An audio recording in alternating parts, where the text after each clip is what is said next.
I'm Sarah Backhouse from Hub Culture. I'm now joined by Dr. Mahmoud Eboo and David Boyer from the Aga Khan Development Network. Welcome, gentlemen. Welcome, thank you, good morning. Yes. Now, for those people who aren't that familiar with AKDN, could you give us a brief overview? Well, the AKDN is a creation of His Highness the Aga Khan. His Highness the Aga Khan himself derives his descendancy from the Prophet Muhammad through his cousin and son-in-law Ali. And for 1400 years, these Ismaili Imams have been very engaged in education, in pluralism, in environment. This is one of the mandates that he has, is to ensure that as he improves the quality of lives of people, that it is not at the expense of the environment, and hence our interest in the environment. The network itself is a creation of about 9 agencies which span 35 countries, or 30 countries I would say, in which we operate, employs about 80,000 people, and is involved with social development, educational development, cultural development, and the environment. So there is a great deal of activity that's been going on, and how we actually balance these different aspects of what we do is really our balance between quality of life and environment. I believe you showed a film earlier today at the summit. I wonder if you could tell me a bit about that and some of the initiatives that you're currently working on. David, you want to comment on the film? Sure.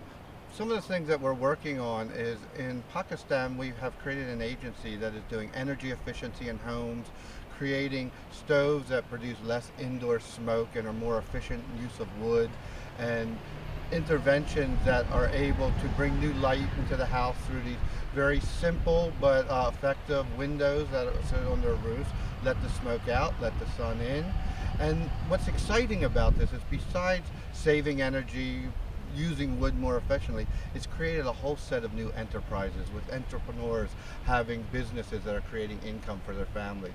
So good things are being done for the environment, while economic activities are being created that actually allow people to send their children to school, to be able to have savings and to look for a different future than they may have had in the past. Now, why was it important that AKDN sponsor this summit? Governor Schwarzenegger and His Highness have had conversations in the past. They've known each other for quite some time, and last year the two of them decided that it would be important, given our common agendas, to formalize our relationship with an agreement of cooperation. So we have an agreement between the state of California and all of the institutions that His Highness has created globally, and one of the thematic areas in which we will be collaborating is environment. It is to do with climate change.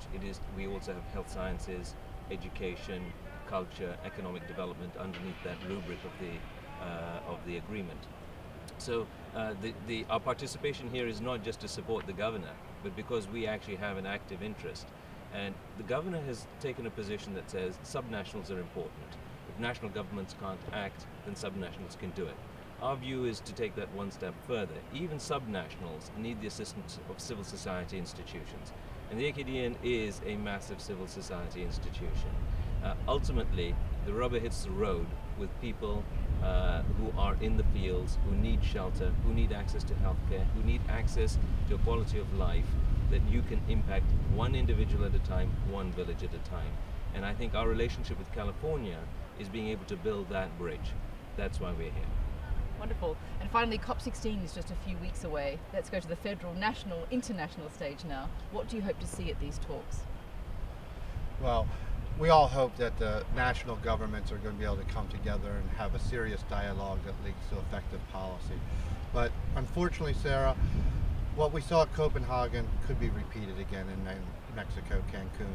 We at the Aga Khan Development Network, we can't wait for the policymakers. The need for action is now. And despite what happens at COP16, we will be out there trying to bring clean energy, energy efficiency, climate adaptation to the communities where we work. Gentlemen, thank you so much for your hard work, and signing off for Hub Culture, I'm Sarah Backhouse. Thank you very much. Thank you, Sarah.